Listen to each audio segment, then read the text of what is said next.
Hi everyone. For this video, I wanted to talk about something very briefly in regards to Alien Covenant's potential sequel, where Ridley Scott in an interview says that he's considering having the engineers return to find their planet decimated, and then suddenly you have multiple forces converging. So not just David by himself on the Covenant with his embryos and Daniels and Tennessee sort of stuck in their sleep pods.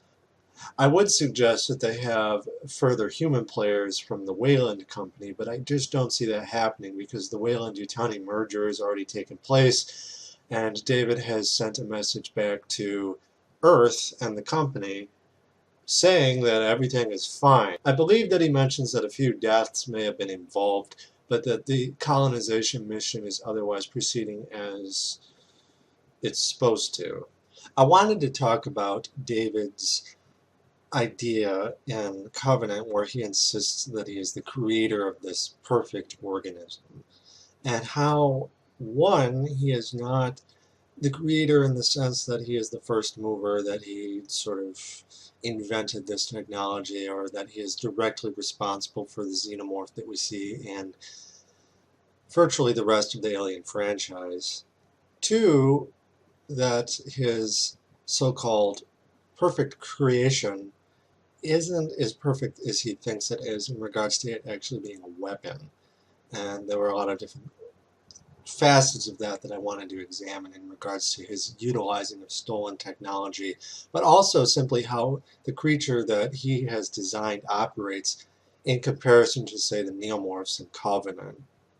Ridley Scott is planning on having the engineers involved in this, and it got me thinking about one particular thing that I wanted to mention very quickly here, is that I've heard a lot of arguments in regards to people being upset about the prequels, in that David claims in the film that he is responsible for the creation of this species. And I always thought, okay, what you have here is essentially David making a claim, but being able to prove it is entirely another matter. And there was one glaring thing that I wanted to point out in regards to proof to the contrary, where he deploys the bombs on the engineer planet, a colony or some type of garden or experiment, if you will, and he completely eradicates this with the deployment of the engineer's own weaponry against them, or against their creations. I wasn't entirely sure if the inhabitants of the planet were the engineers or an offshoot of the engineers, equivalent to, say, what human beings would be on Earth. So when David deploys this bomb, it activates the way that it was intended to by the engineers. He basically drops these bombs designed by the engineers onto this planet. The result is the immediate sort of annihilation of all fauna on the planet, or most of the fauna in the vicinity, and anything surviving that would come into contact with the vegetation that would be designed to survive the initial sort of blast would come into contact with spores that would be the direct result, the fallout, if you will, of this initial deployment. These spores would be released from the vegetation, and any sort of fauna coming into contact with them would immediately become infected, which is the original intended design by the weapon's original makers. Again, David did not modify these bombs in any shape or form. He merely used them as they were supposed to be used. And the direct result of any fauna coming into contact with the spores is them being infected, thus producing the neomorphs that we see in Alien Covenant, which have a strange or uncanny resemblance to the xenomorph in the original films. What we have here is essentially the original byproduct of the weaponry as intended to be used by the original engineers who either created said technology or got that technology from somewhere else. But the point is David did not have anything to do with the creation of that technology. He didn't reverse engineer it. He didn't modify it. He simply deployed it as he found it. And if that technology created something like the neomorph, which is very similar to the xenomorphs that we see even in the same film, the protomorph, or whatever you want to call it, that bursts out of Orem and later out of Sergeant Lope, those aren't too far removed from the neomorph. They have a similar body shape. The basic function of the creatures is similar. They bleed acid. They're born in a similar fashion, somewhat different. The reproductive cycle is different, but the overall look, function, and design of both creatures is not that different. They're similar enough that I would hazard to say that really David is akin to what Plato would say about the ancient Greeks. But while Greek techniques for quarrying and building in stone were probably borrowed from the Egyptians, the Greeks made substantial improvements to these methods over time.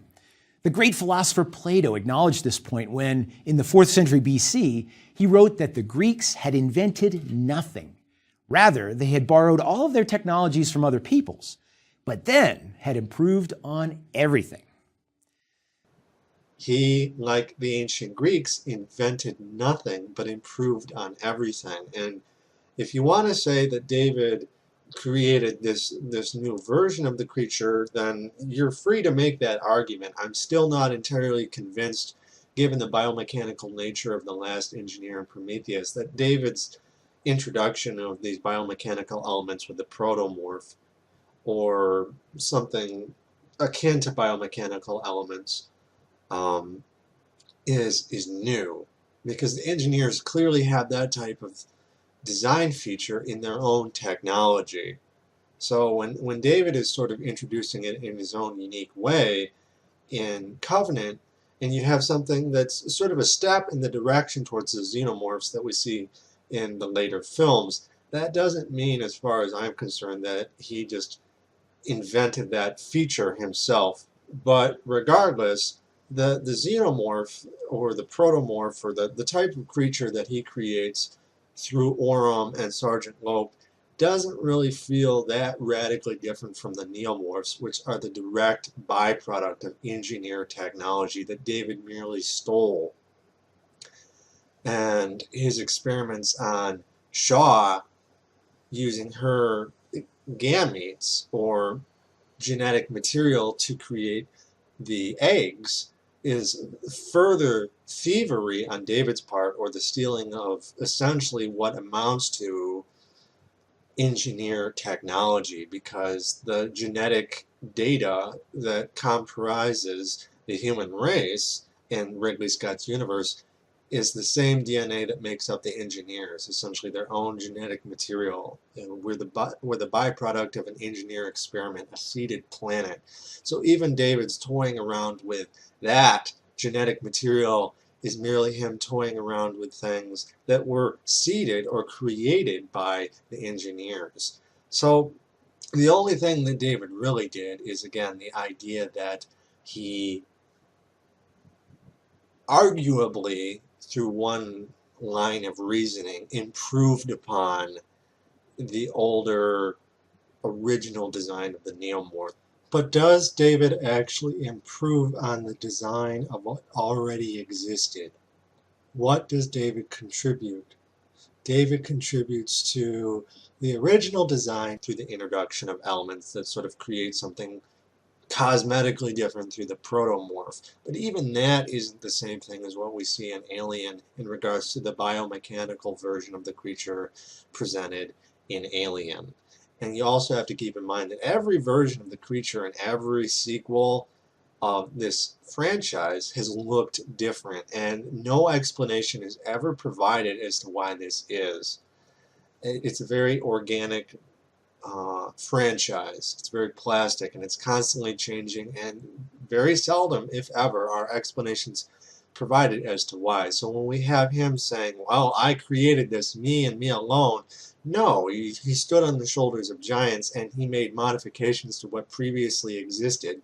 But as far as I can tell, was the creature in Alien Covenant even superior to the neomorph? As far as I'm concerned, his creation is an artistic expression. It's a form of artistic expression, but is it radically different than its predecessor in a way that is superior?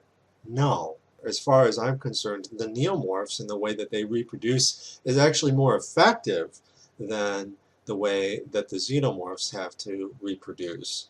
Through the introduction of the egg, a host has to come into proximity with the egg, which is large, it's a visible threat, it's dangerous, not that anyone in the series ever pays attention to that, but it's very conspicuous, whereas the spores that the neomorphs use to produce are effectively invisible to the naked eye and can enter your body through any part of your epidermis, not just your mouth or your nose or your eyes, but effectively through the skin itself, which is designed to sort of shield you from outside biological threats, such as germs or viruses or things of that sort. But the spores of the neomorph technology, which is again something designed by the engineers, can effectively penetrate any part of your body, not just the obvious openings, whereas David's version of the creature is again only able to enter you through the mouth.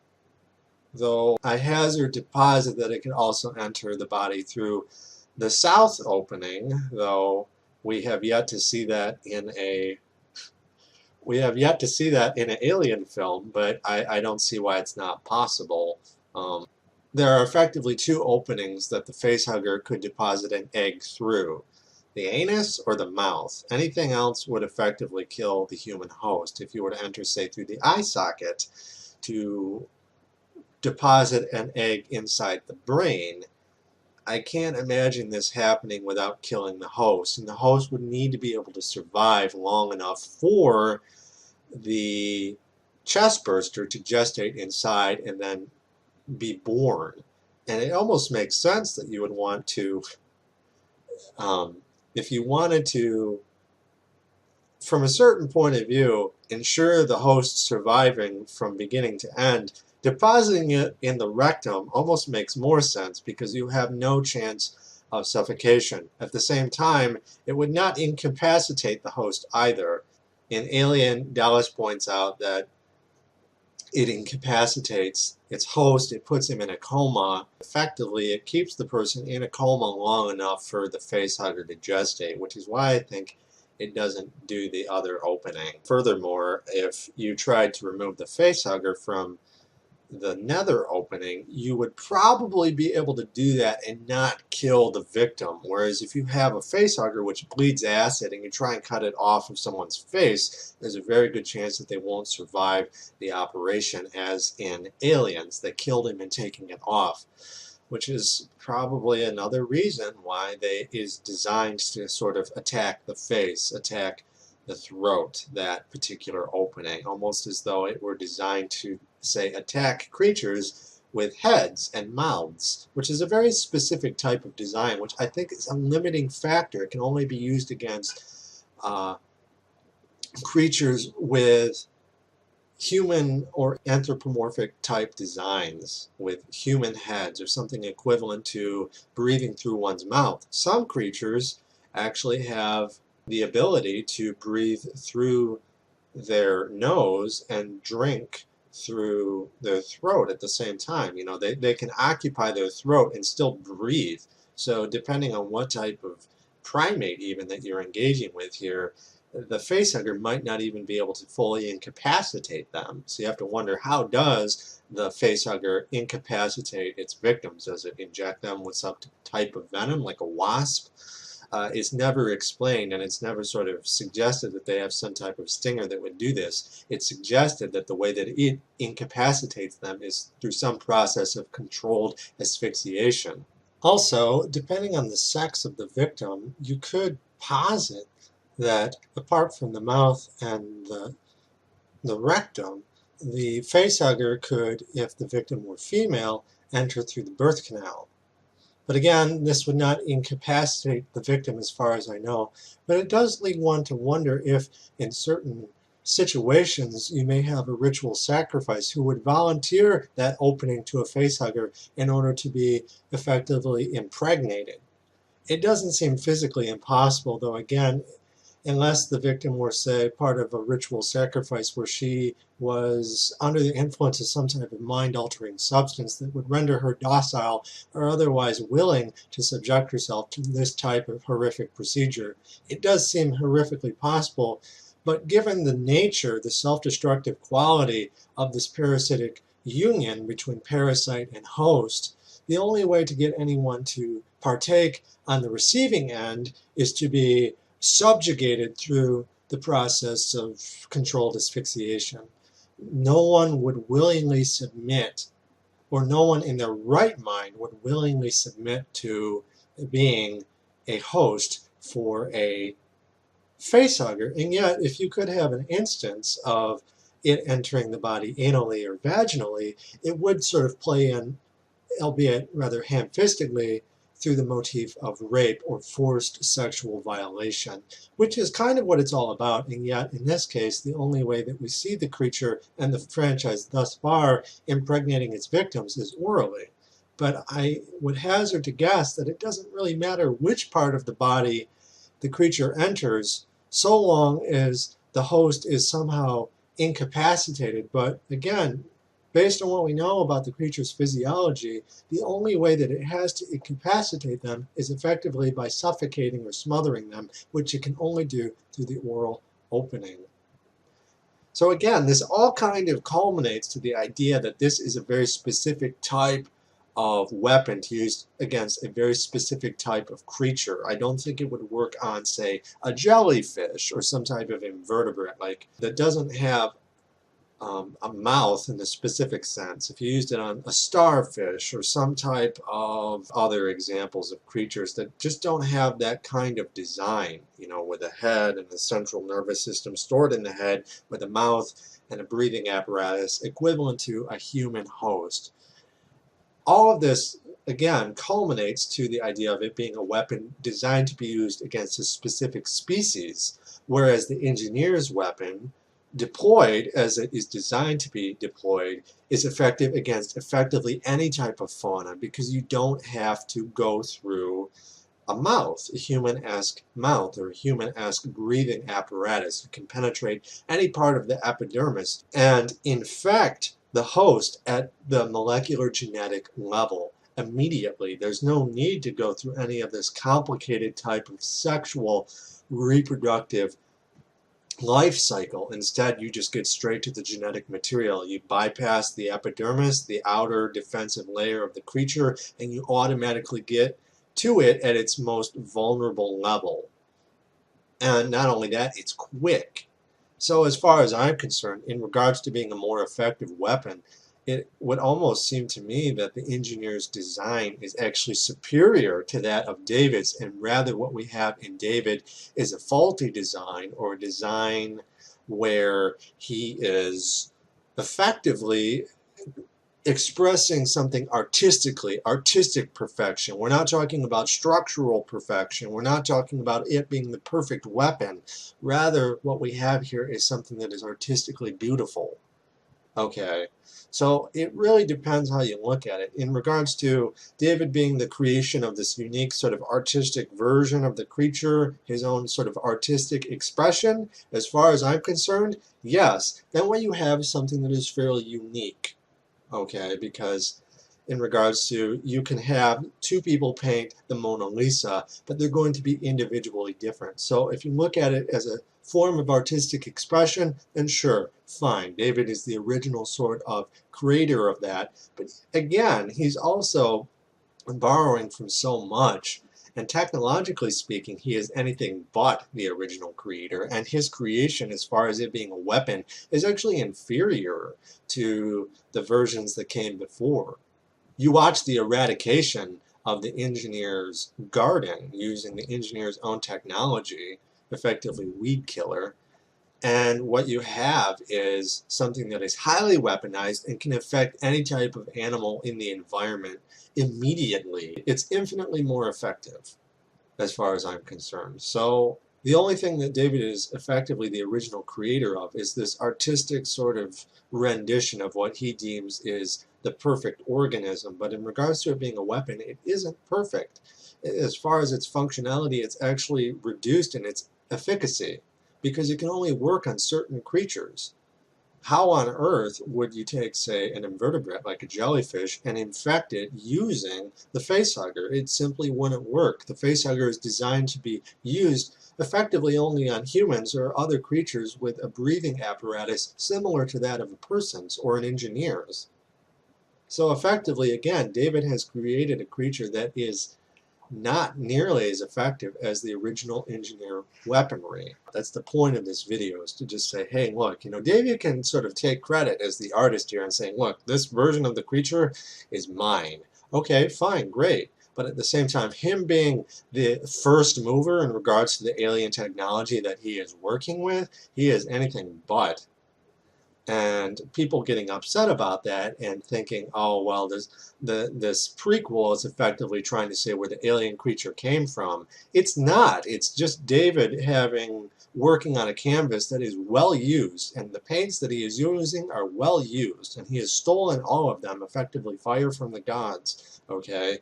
And he isn't the first mover at all. The engineers probably aren't either. It's a cycle that goes back into infinity. So as far as I'm concerned, the prequels haven't explained the origins of the creature at all. It hasn't even provided us with a version of the creature that is the same or identical to that featured in Alien, with the biomechanical elements that Geiger made so intrinsic or canonical to the series, which again haven't really been followed faithfully in any of the sequels, including aliens. Cosmetically, those creatures are different, just as cosmetically the aliens featured in Alien Covenant are different from those in any other film in the series. David has created something, I think, that is, yes, it is unique to him in regards to artistic expression, but in regards to the film providing answers pertaining to the origins of this technology, no, it doesn't go back that far. You would have to go back into the past to some point, some undetermined point. And the film, as far as I'm concerned, provides more questions than answers. It has David creating something similar, but not identical to this creature. And we are presented with a version of the weapon early on which is actually much more effective at being a weapon against any type of animal than whatever David created. And you have to keep in mind that David is flawed, so his version of perfection or his version of love or anything else that he perceives in the film is actually damaged, which is something that Walter points out in Alien Covenant. So when people have problems, or they take umbrage with the fact that they think the film is presenting all the answers, it's not actually really providing any answers at all. It's raising a lot more questions, which sort of carries on in the same tradition that Prometheus did. It offers a lot of information, but it doesn't really answer anything, and I don't think that it should. If you're an archaeologist on Earth and you disinter some relic from the past, it's going to perhaps answer one or two things, but it's going to raise 1,000 more questions than it does provide answers, which is sort of how Scott is operating here. And when David is making his claim, you have to keep in mind that he is a very flawed individual. He is a damaged android, okay? And his flaws essentially reflect the hubris found in myths about human characters from human mythology. So he is effectively the most human character in the movie pertaining to, say, tragic heroes or tragically flawed antagonists. But it doesn't mean that what comes out of his mouth is true, and I find people that say, no, you have to interpret Alien Covenant as this is the answer to this. It obviously isn't, okay? It obviously isn't the fact that because David did this, ergo it must be this is where everything else came from. Well, you have technology that predates him that obviously says otherwise. I don't understand how people can interpret something like that when you have clear evidence to the contrary, and you have clear evidence to suggest that David is essentially painting something on a canvas through his flawed sort of perception as an artist, and he says it's perfect, and he says, oh, well, I'm the first one. That obviously isn't true. But you have people who are sort of attacking the sequel again, and it just really sort of confuses me when there's so much evidence to the contrary. If you just take a step back and you just look at it for what it is what David created unique? No, it is not. Is what David created perfect in regards to its function as a weapon? No, it is not. Is anything that David uses of David's own design? No. The only thing that really is unique about anything is David's artistic expression. His version of the creature is fairly unique. The delusional architecture is fairly unique. She believes that a machine called a Terminator, which looks human of course, was sent back through time to kill her. That's original. It doesn't exist anywhere else in the franchise, but that doesn't mean that it is more effective or more perfect except through David's eyes, and his perception is flawed. So anyways, guys, that's what I wanted to talk about for this video. I think if anything else comes out in the future, I will of course make further videos as I see fit in regards to Ridley's current exploration of the franchise with his so-called prequels. If you like the video, like, share, and subscribe if you haven't already, and stay tuned for more videos. Until then, thanks for watching, and watch the skies.